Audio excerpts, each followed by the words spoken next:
وہ national bank کے اس پار اپنا فارم جمع کروانے کے لیے کھڑا تھا جب کسی لڑکے نے اس کو مخاطب کیا، ایکسکیوز می، کیا آپ مجھے اپنا فارم دکھا دو گے؟ اس کو کیسے فل کرنا ہے؟ جنگکوک، میں اسے اپنا فارم کیوں دکھاؤں؟ اس پر میرا نام، پتہ سب لکھا ہے۔ وہ دل میں ہی خود سے باتیں کر رہا تھا۔ وہ نیشنل بینک کے اس پار اپنا فارم جمع کروانے کے لیے کھڑا تھا جب کسی لڑکے نے اس کو مخاطب کیا، ایکسکیوز می، کیا آپ مجھے اپنا فارم دکھا دو گے؟ اس کو کیا فل بہت سمپل ہے، پہلے بلینک پر اپنا نام لکھنا ہے، دوسرے میں اپنا ایڈریس اور اس سے آگے جس ٹیسٹ کے لیے آپ اپلائی کر رہے ہیں اس کا نام، اور لاسٹ پر اپنا سگنیچر۔ سمپل، بس ہو گیا فارم فل۔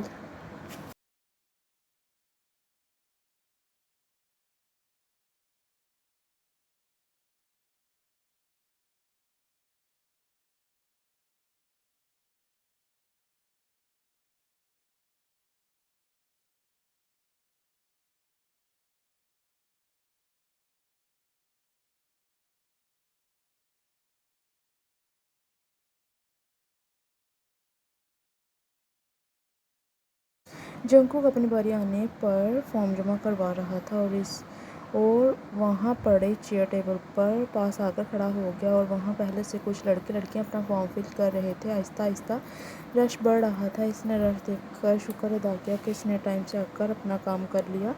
اب بس اسے اپنے دوست کا انتظار تھا جو ابھی تک نہیں آیا تھا۔ اس کے اپنے بازو پر بندھی گھڑی دیکھتے کہ وہاں سے اس کا دوست آیا۔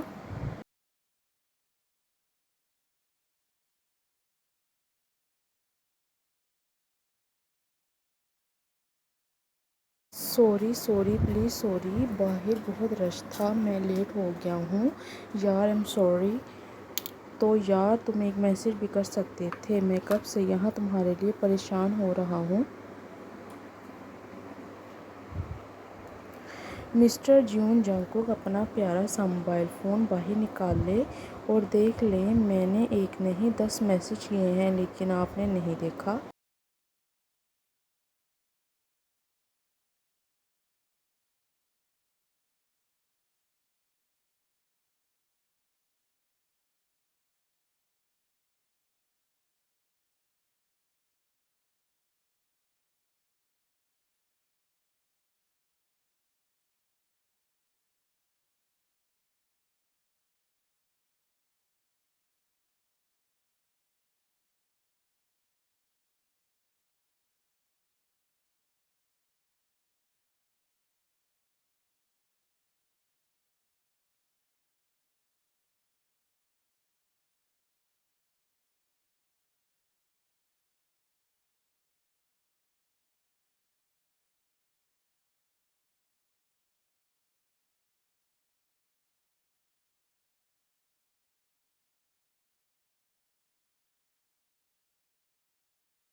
دونوں کی شادی ہو گئی، بہت خوش تھے دونوں۔ وہیں شادی میں ٹینگ کی موم بھی آئی تھی۔ ان کو جنگکوک بہت اچھا لگا تھا۔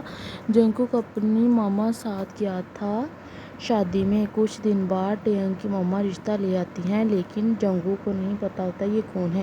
وہ ماما بابا کے احترام میں ہاں کر دیتا ہے۔ ان کی بھی شادی ہو جاتی ہے۔ جنگکوک بیڈ پر برائڈل سٹائل میں بیٹھا تھا۔ ٹے روم کا دروازہ لوک